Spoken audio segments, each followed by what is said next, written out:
Gue mau ngomong sesuatu nih teman-teman, mungkin kedengarannya kurang enak kali ya. Nah, sebagian besar kita itu sebenarnya tuh bukan kekurangan uang teman-teman. Kita tuh kekurangan dalam sistem. Coba deh lihat di bulan Ramadan. Pola pengeluaran keuangan kita itu berubah total gak sih? Ada THR lah, apalagi bukber lah, zakat lah, hampers lah, mau beli baju lebaran lah.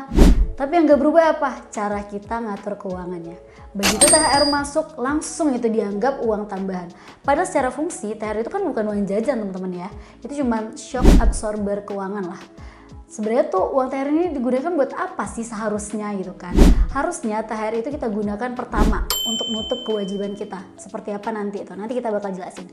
Yang kedua untuk tambahan dana darurat itu juga perlu teman-teman.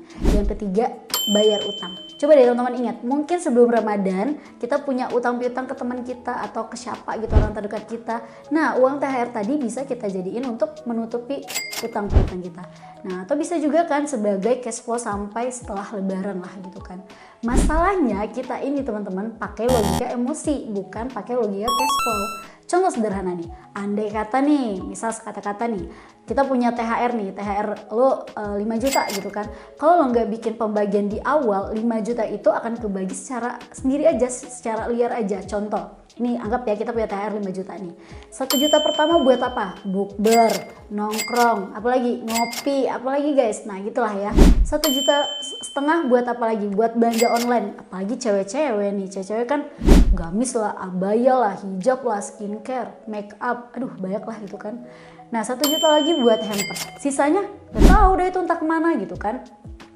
Tahu-tahu setelah lebaran gaji belum turun, saldo udah nipis. Ini tuh bukan soal boros teman-teman ya. Sekali lagi ini bukan soal boros, tapi ini soal tidak adanya alokasi. Orang yang melek finansial itu bukan mereka yang nggak belanja, mereka tetap belanja, tapi mereka belanjanya tuh teratur. Maksudnya seperti apa? Terstruktur teman-teman, rapi gitu, pakai rencana gitu kan. Harusnya begitu THR masuk langsung dipecah tuh. Pecah seperti apa ini maksudnya? Contoh teknisnya nih, 30% tadi nih, kayak yang seperti gue jelasin yang di atas itu kan, bisa kita gunakan untuk bayar kewajiban kita. Kan kayak di Ramadan ini kan kita wajib membayar zakat. Nah, pertama bisa tuh, 30%-nya kewajiban membayar zakat. Nah, 30%-nya apa lagi? Kebutuhan lebaran. 20%-nya apa? Tabungan atau dana darurat. Bisa kan? 20%-nya lagi baru deh fleksibel buat senang-senang. Begitu udah dibagi, udah cukup sampai situ aja gitu. Nah, kita cuma bisa gunain yang udah kita bagi tadi. Hanya sampai situ. Bukan sebaliknya. Dan satu lagi nih, yang sering kejadian banget di Ramadan tuh apa sih? Pengeluaran kecil yang repetitif. Maksudnya seperti apa? Contoh, kita bukber nih, bukber habis anggaplah 150.000 gitu kan. Kemudian kita ojol gitu kan, ojol 40.000, bukber 150.000. Nah kan kita lihat kayak ya udah kecil gitu kan. Tapi kalau kita lakukan itu seminggu 3 kali, ya bayangin aja itu bisa tembus sampai 1,5 sampai 2 juta, ya kan? Masalah kan kita nggak pernah hitung total bulanannya, tapi kita tuh cuma fokus pada per transaksinya doang gitu kan. Itu kan kesalahan klasik ya sebenarnya. Nah Ramadan itu sebenarnya bulan yang paling ideal banget untuk kita melatih latihan budgeting lah. Karena kenapa? Kan di Ramadan ini kan kita jelas ya, jam makan kita jelas. Kita makan cuma pas sahur, pas buka gitu kan. Dan pengeluaran juga bisa kita prediksi gitu kan. Apalagi ini durasinya cuma 30 hari gitu kan. Nah kalian bayangin aja kalau 30 hari ini aja kita nggak bisa disiplin, gimana kita mau stabil selama setahun, gimana kita mau stabil selama 2 tahun, 3 tahun, dan untuk jangka panjang gimana caranya.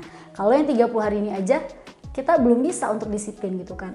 Puasa ngajarin kita delay gratification, nunda makan sampai maghrib. Konsep yang sama seharusnya berlaku juga nih ke uang. Kita seharusnya bisa nunda untuk beli ini, nunda untuk membeli suatu hal yang gak penting gitu kan. Nunda ikut semua acara, nunda ke gengsi kita gitu kan. Karena finansial yang sehat itu bukan hasil gaji besar, tapi hasil kontrol kecil yang konsisten. Dan kalau setelah Ramadan saldo lo tetap masih aman, itu sebenarnya bukan kebetulan teman-teman. Itu suatu sistem yang udah lu rancang dengan sebaik mungkin. Nah teman-teman, kalau misalnya ini bermanfaat, boleh banget nih kan, jangan lupa share ke teman-teman kalian, dan jangan lupa like, comment, dan subscribe. Aku Zi, dari Good Imun. Sampai ketemu di episode selanjutnya.